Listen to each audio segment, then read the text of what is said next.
Hey Solar Girls, I'm here to show you some TinkerCad tips. If you look at my screen, you're going to see a blue grid. This is our work plane. Everything you design in TinkerCad needs to be on this work plane. If you look over here to the side, you see this cube. This cube lets me spin my work plane around. This is really important when you're designing so you can see all sides of your products. Okay? You can also use two fingers at once if you're on a laptop and click on the trackpad and hold your click, and this lets you spin it around as well. You can also use your mouse or your trackpad to zoom in and zoom out. And then when it gets too out of whack, you go over here to the side, you see this home button, you can click that and it brings you right back to your starting point. All right, so to get a shape, you drive over here to this menu bar on the side. I'm gonna grab this cube right here, click it, and it attaches to your cursor and you can place it anywhere you want on the work plane. Once you set it down, it's going to be highlighted with these squares. These squares let you adjust the size of your object. So I can click it, drag it to stretch it out to however big I want. I can also use the white square on top and stretch it up taller. Okay, and so you need to see both sides.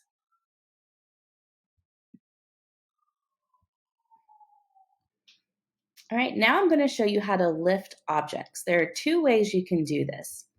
If I want to put a roof on top of my square, I would go over here to my toolbar and get my roof. I can set it in my work plane.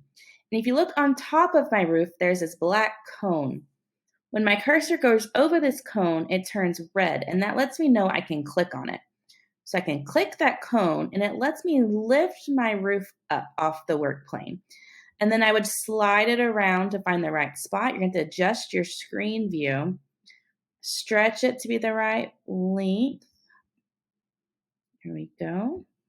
And make sure you check all sides and angles to make sure your roof is lined up. Okay, that's one way.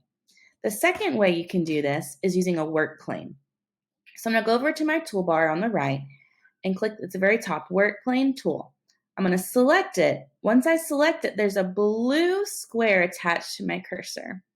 And I can place that work plane wherever I want. I'm going to put it on top of my rectangular prism over here. So I'm going to put it right there on top and click my mouse. Now, if you look, I have a second work plane now on top of this rectangular prism.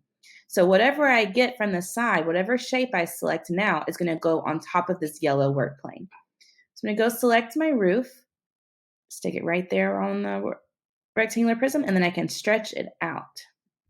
Now, to get rid of this work plane, you simply go back to your toolbar, click work plane again, and then you're going to click in this blank white space over here to the side. There you go. Now, we need to group objects together.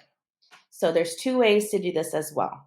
One way is you can click around your objects, hold your click, and drag this dotted red square around the two. And then you go up here to the top where the square and circle are merged together, and that is our group key. We click it, and then our house is attached together.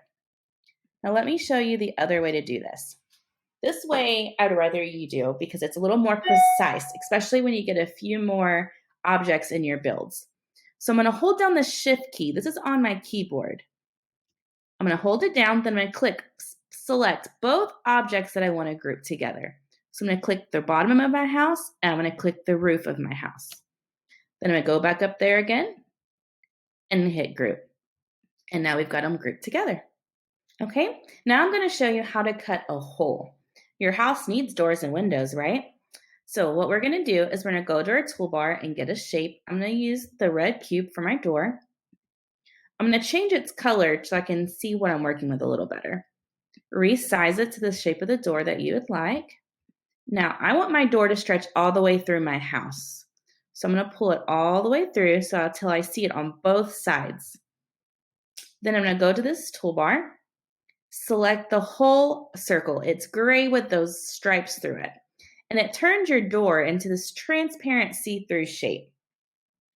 Now, I don't have a hole cut yet. I can't see through my house. So now I have to select the two objects I need to cut. So using my shift key again, I'm going to hold down that shift key, select the door hole, and then select the object I want to cut it into, which is the base of my house.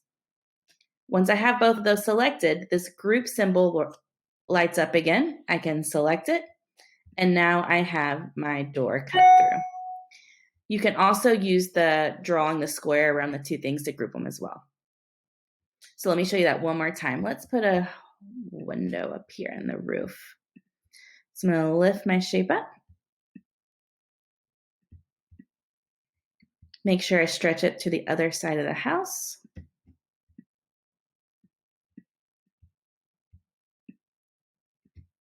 Turn it transparent with this whole circle.